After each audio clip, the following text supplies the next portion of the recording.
tere kõigile, hõbekunn siin ja mõtlesin, et vaataks üle, mis kulla ja hõbeda hinnad teinud on vahepeal. Et siin hetkel hõbe on 26 eurot ja 60 senti ja kuld on 2260. Et normaalne.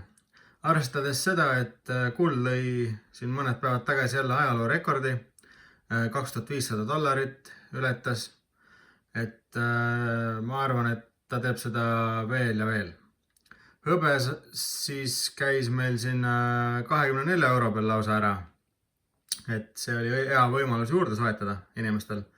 Et siin vahepeal ta oli ju lausa 29 eurot sentidega, seal peaaegu 30 eurot, et 24 peal päris hea, et hetkel on 26 ja trend näitab, et tõuseb vaikselt.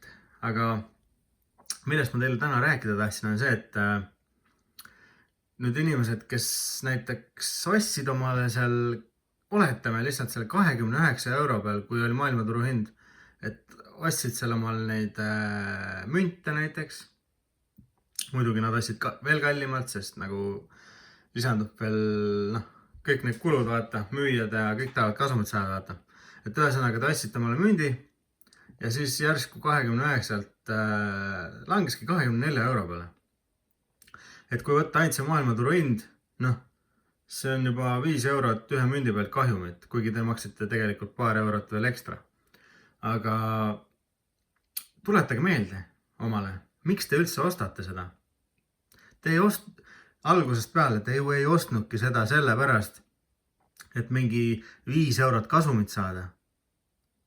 Et kui te läksite seda oma esimest münti ostma, teil ei olnud ju plaanis, et et nüüd 5 eurot see münt tõuseb, et 30 euroga ostsite mündi, et 35-ga nüüd müün maha. Et te ei läinud selle plaaniga sinna tegelikult. Et vahet ei ole, mis see hind teeb, kas ta tõuseb seal 5 eurot või langeb 5 eurot. Ärge pange tähele. Teil ei ole mõtet müüa, te saate seda mõttetut paberraha vastu, mis nagunii on inflatsioonis ja kaotab oma väärtust, mida prinditakse iga päev juurde. Te ei taha ju seda. Te läksite oma väärismetalli ostma ainult selle eesmärgiga, et oma vara kaitsta. Kui teil on üleliigset raha, te paigutate seda väärismetallidesse ja see hoiab oma väärtust. Või kes teab, ajaga tõuseb ainult, käib inflatsiooniga kaasas, aga see ei kaota oma väärtust nagu paber või kui see raha istuks kuskil konto peal. Aga teile tahangi öelda, et lõppude lõpuks te ei müünud seda maha kasumiga, teil ei ole 35 eurot raha, te ei müünud seda kahjumiga maha, teil ei ole 25 eurot, vaid teil on ikkagi teie hõbe alles. Puhas hõbe, väärismetall. Siin on mul siis 450 grammi hõbedat prooviga 925.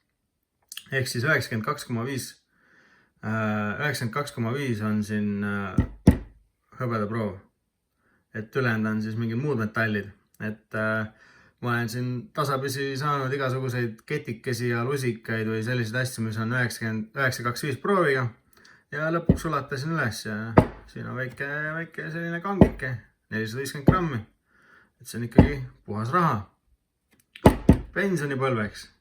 Mitte, et kui siin 2 eurot tõuseb hõbeda hind, et ma lähen nüüd müün maha jälle selle paberi vastu.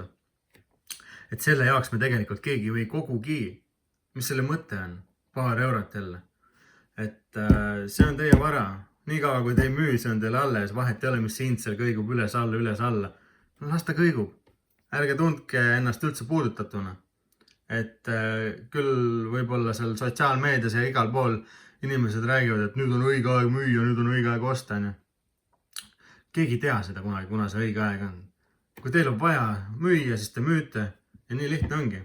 Et ärge neid skaalas üldse põdege. Nii kaua, kui te seda ära ei anna, teil on see hõbe ja kõik on hästi.